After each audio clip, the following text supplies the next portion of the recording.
yes, I know what you're saying about in terms of the squad, but make them better, because this squad are underachieving. Yeah. This squad of players are nowhere near what they should be. I know there's been some bad performances, and I know there's individually they've not been good enough, collectively they've not been good enough. We'll get a tune out of them. Work with what you've got.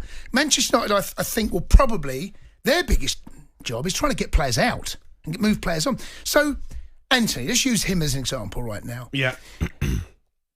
For some reason, the player that was at Ajax, and I've seen enough clips of him, he has too many touches at times, doesn't do the simple things well enough, and he's got a little bit of an attitude. If Amorim comes in, all of a sudden you start to see that player. What about Rashford? Get a tune out of Rashford. He's 27, Rashford. Yeah, I know. We're not talking about a player, whose career is finished. He's another one that you think in 18 months' time, if Rashford gets back to anywhere near the level that he was during the World Cup and after last World Cup, he's got a chance to get back into Tuchel's squad. So that's he's a long way away from getting back into Tuchel's squad. He's miles away, mate. Miles away right now. But there's no reason why Amorim can't go in and say, right, you get Manchester United back to where they should be, right? In and around European places, minimum this season, right? He might find players in there. He might get a tune out of some of these players. Look what Curtis Jones has done at Liverpool since Slot's come in, right? Look at the difference in the player. He's given him a bit more of a freedom role. He's trusting him. Well, imagine if all of a sudden you see that player, I don't know, Rashford turns up, starts putting in those performances. So I don't blame Man United not giving him money. Get on with what you've got. There's your squad. And Amorim would have known what he's walking into, mate. He'd have walked into this with his eyes wide open. He would have known there is not a lot of money in January. Fine, get on with what you got. I know, but he's going to need some backup, isn't he? He's going to need some help. Well, make the squad better. That's your job. Coach them to be better players. Get a better tune out. Does it feel like a little bit, though, ever since Ratcliffe's come in, it just feels like he's... he's just taking money away from... But he's penny pinching. They might not have the money to spend right now. Do you not think over the last 4 years they spent enough? They have spent a lot of money, United. A huge amount of money. Yeah, no, but they've got a new manager. They have got a new manager. Do you know what? The next transfer window in the summer, that's when they'll look at the squad they've got. Amorim will come in, he'll assess the players that he feels are going to be good enough he wants to work with, move the ones out you can't. That's hard, by the way. You try and get Anthony out of that contract. You try and get anywhere near your money back for what you've got. Right now, they're not doing that. But you never know. You might start to see that player that was at Ajax. Okay, let's go to Ash. He's a Man United fan. All right, Ash? How you doing, lads? I'm all right, Ash. All right, Ash. Yeah, not too bad, mate. I'm just keeping an eye on the snow outside. Is it snowing? I mean, London obviously is not snowing. We're due for snow, but is it bad, the snow? It's not too bad. You don't usually get it in sunny Blackpool, so it's quite rare to see it. Yeah, it's come early, isn't it? Yeah, mate, too early. Yeah, well, all right. Be snowballs tomorrow, snowmen all over Still the place. Still waiting for summer. Say again? Still waiting for summer.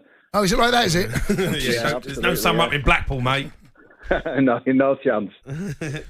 Come on, look, we're talking about Man United. What do you make of the news that he's not going to get money to spend? To be honest, I agree with what Jason's just said. I think he has to get a tune out of that team that we've got. We've spent far too much money for too many years, and I just think if we just go down the same route of here you go, here's another 250 million in January, go and do your worst. We don't, and not only that, it's renowned that we don't get the decent players in that transfer window. I mean, we got lucky with Fernandes 4 years ago, but since then it's just been, we're usually picking up players that are no good for the teams that are the big teams that we're going to get the players. So we're getting like second-hand cast-offs almost. So I think if he can just get a tune out of the players that he's got, try and work out who's going to actually be playing for him, and then again, like Jason said, when it gets to summer, that's when he needs to be like, right, this is going to be my team now. But there's enough talent in that team to get us a little bit higher up in the league than where we are. Listen, we're not going to finish Champions League spot or anything like that. I mean, I'd be absolutely stunned if we ended up getting anywhere near that. But you could win the Europa League. We could do. We could win FA Cup. We could possibly win Carabao Cup. So there's ways into Europe that way. Yeah. I just think everyone. I think United as a whole just needs to think, right, if this is the guy that's sort of going to get rid of the poison chalice that's been there since Fergie left. I think it's just it's always giving him time, isn't it? That's what they always do. Ash, what do you think he needs to do as soon as he walks through this door? What's the first thing he needs to do? What a question. I just think he just needs to just be charismatic with everybody. I think I always found that with Ten Hag it was a bit robotic and a bit sort of how he came across in press conferences was almost like you imagine him to be like that in the changing room and on the training pitch, and you just think players these days need to have that, just a bit of fun and a bit of banter. I know it's got to be serious, but you need to have that sort of, come on lads, let's have a laugh and let's get on with it. And I think if you put your arm around enough people, because there are unfortunately some players do need that more than others. I think he might end up becoming this likeable character that he seems to come across like he is, because he's got an aura about him that's, you sort of buy into. It's easy when you get a new manager, but it's like, yeah, come on, let's go with it, see what happens. I honestly think he'll probably get a tune out of some of them players, maybe not all of them, but I certainly think the ones that people expect to be better than they are, because they're all underachieving massively. Yeah, they are. Ash, thanks for your call. Let's go to Jason. He's a Man United fan. All right, Jason? Jason. Good evening, gentlemen. How are you, Jason? Right, mate? Not too bad. Excellent show, by the way. Excellent show. Cheers, Jason. Doing our best, mate. Except me trying to work out how many games Tuchel's got. 4 plus 6 plus 2. That's a very difficult. We'll come up with the answer. A roundabout figure of about 20. Roughly 20-ish. About 20.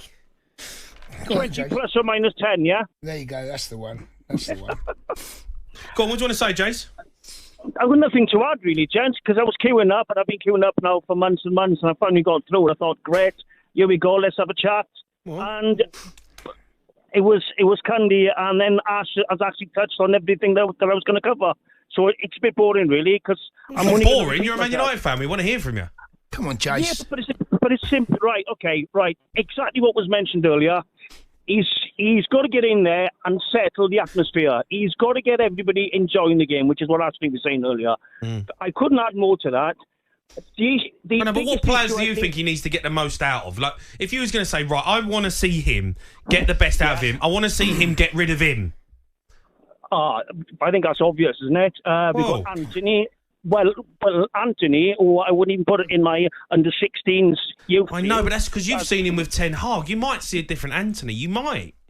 Oh, hold on. I've been watching some of his videos in Holland, and I've got to be honest with you. It's one less than the Scottish League, with all respect, and doing it in that level against the Arsenal Premiership, it's a different beast. He's a one-track pony.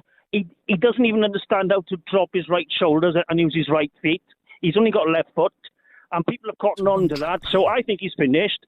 And unless you can get him... Who's finished, Anthony? You think he's finished? Absolutely, mate. He needs to learn how to use both feet, because that's what footballers need nowadays. Yeah. And he can't do it. He can't use his right foot. Okay, let me... So Amorim has been working with Gyökeres, right? Okay, Sporting. And he has turned into one of the best strikers in Europe right now. Yeah. Højlund has got a lot of the qualities that Gyökeres has. I'm not going to say he's going to turn him into that. But you've got to get the best out of him. Have Manchester United at any time in a consistent period try to play for... Look at what's Højlund good at, right? He's a big, strong, physical boy, right? Do they get enough balls into the box, Man United? Do they really play to his strengths?